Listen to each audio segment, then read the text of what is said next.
blue lights would appear on the ranch about roughly the size of my fist, maybe a little larger.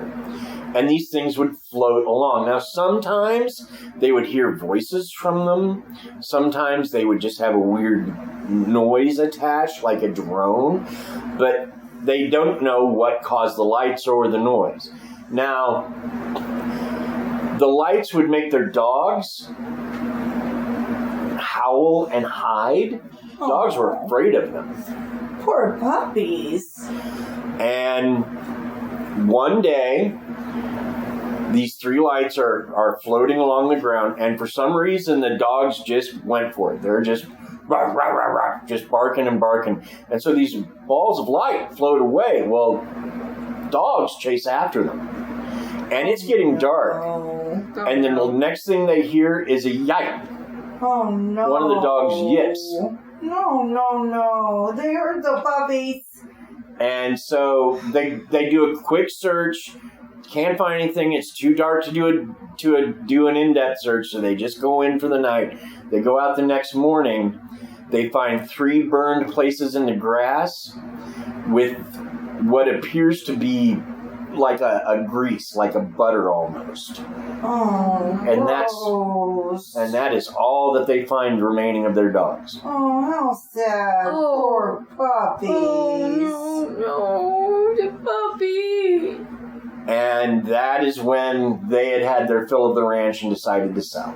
Can't blame them there. Oh, yeah. No, I wouldn't stay there anymore after that. I could not forgive you for burning my puppies. That's when Robert Bigelow buys it. Robert Bigelow buys it primarily because of the stories of UFO sightings.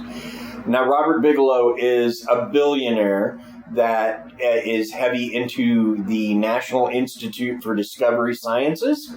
Okay. NIDS for short. And, he's actually, right now, building a hotel that he's attaching to the International Space Station. Okay, then. Bigelow is a big name in the aerospace industry. And so he staffs the place with researchers and all this other stuff. But he keeps Terry on, among other people, to look out after the day-to-day operations of the ranch. I see. Well, one day, after NIDS has the place, they're getting ready to leave for the day to go, to town to buy groceries or whatever. And they look in the field, and there are 4 bulls there. Now, bulls are quite important to any cattle ranch. They are the most expensive, the most important part of what you got. And so they're just they're looking after their investment. They see them in this pasture, and they're like, okay, they're going to be okay. Let's go do this. Well, they come back a few hours later, and they're gone. Gone? Just gone. Nothing behind, just gone. Yeah, can't find them anywhere. And eventually, they come to this old trailer that was on their property. Oh, God, not the trailer. And this trailer has been there for years. One door is rusted shut. The other is held shut with rusted wire. No sign of any of these things being open. Well, Terry looks in, and he sees the bulls. And he's like, okay, they're in here. I don't know how they got in here, but let's get them out. And so he opens the door. Well, when he does, the bulls begin to come out of this trance that they'd been in. Oh, of course, they flipped their shit. Yes, very much so, because it's a tight fit anyway. They can't back out very easily. And you can't make a bull do something. Right. So they were there for hours getting these bulls out of this trailer. Right. A trailer that had been sealed shut for all intents and purposes. Wow. And they get them out of this trailer. It takes them until night to do so.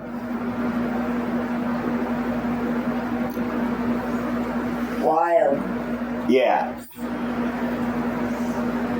Surprised the bulls didn't kill themselves. I'm surprised the bulls didn't kill them. Oh, that too. So, now, one of the things that NIDS did while they were on the ranch is they loaded the place up, especially after that incident, with videos and monitors and video recording devices and wires and you name it, man. They had this place wired for sound. Well, sound and video. You're so funny. So this place is just totally tacked out, right? They got video, they're watching everything. Well, one day, once again, cow goes missing. Just completely missing. They don't know where it went, but they realize it's in a field where they've got video on, right? And they think, yes, we've got it. It's going to be good. Well, then they go and they notice that their video set up, Gone. the cameras have been taken down. They're laying on the ground. Yeah. The wires that connected the cameras to the computers, those are coiled on the ground neatly. All of this was held there with nails and tacks and duct tape. The nails and tacks are on the ground. The duct tape is just gone. Gone? Gone. Yeah, God. Oh. So they watched the video that they had, right? And the shot, within a space of a second, goes from up above to down below. Weird. So, in the space of a second, the monitors... Yeah, just gone. Yeah, the cow is just gone. The monitors or the video cameras are taken down, unhooked. Wow. Space of a second. Wow. Yeah, that's definitely not normal. And many of the scientists who were there during the NIDS investigation said that it was a very serious scientific pursuit that suffered endless problems with their scientific equipment. Well, yeah, sounds like. And Skinwalker Ranch, because when I have heard about this place for years, never gave it much of a thought other than, well, people see UFOs there. Until Astonishing Legends did like a 3-part series on it, and it fascinated me. Right. And if you like what you're hearing now, go listen to Astonishing Legends. I am not capable of doing the research they do to find all the good stuff they find. This is like highlights. They're going to give you everything. Yeah, absolutely. But I am able to give you one thing they didn't, mostly because it didn't exist then. And that is, after a while, Bigelow is like, okay, I'm done. And so he sells it to mysterious new company. They're called Adamantium Holdings, LLC. Huh. Well, it turns out that Adamantium Holdings is actually owned by Brandon Fugal, who purchased the ranch in order to make The Secrets of Skinwalker Ranch for the History Channel. One of the things that he has said since they have done that is that he's uncomfortable with them digging on the property because digging always causes problems. Huh. One of the things on the series is they continue to have problems with scientific devices, even devices that are supposed to give simple scientific readings. Malfunction and fail on a regular basis. Now, the ranch manager, whose last name is Dragon. Dragon. That's his last name. It's like Robert Dragon or something. I don't remember his first name. I just remember his last name is Dragon. But he got an odd malady where the skin on the back of his head became unattached from his skull. And that little pocket of skin began to fill with fluid. Ooh. And he spent several weeks in the hospital for them. And they never figured out what had happened or why. Wow. That's scary. Travis Taylor, who is the astrophysicist who's working on the ranch, he wound up getting a tumor on one of his knuckles.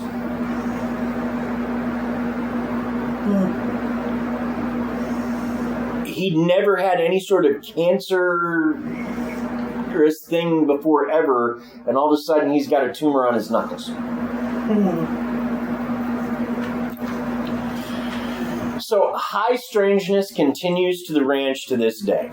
Absolutely. And they're not any closer to finding any substantial answers. No, not at all.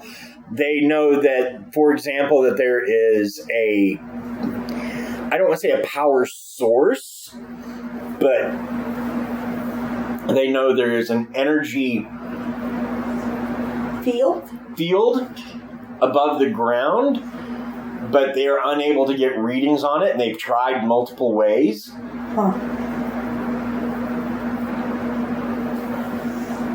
And they've had animals go missing.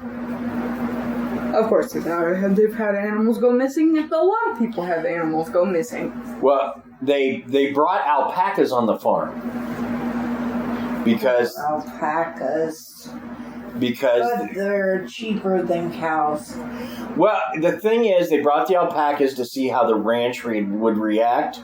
Well, something attacked them. Now, it's even money what it was. It could have been a coyote because you didn't get to see it real well on the show. Right. And they put them in a bit of an overgrown field. But even so, for a coyote to get into an enclosure and attack alpacas is it called a coyote or a coyote?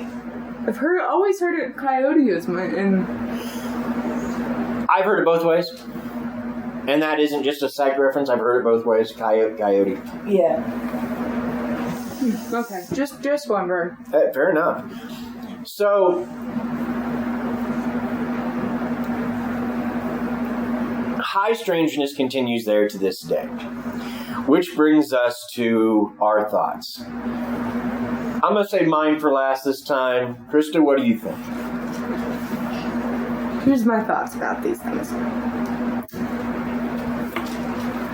So, they're mostly called skinwalkers because they get in animal skins, right?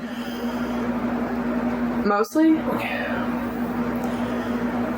Skinwalking is like a Native American term for a shape changer. They wear the skins of animals. In other words, they become wolves, foxes, whatever. Right. So oh. No, I'm not gonna say that. Which we didn't really focus on that portion of it very much at all.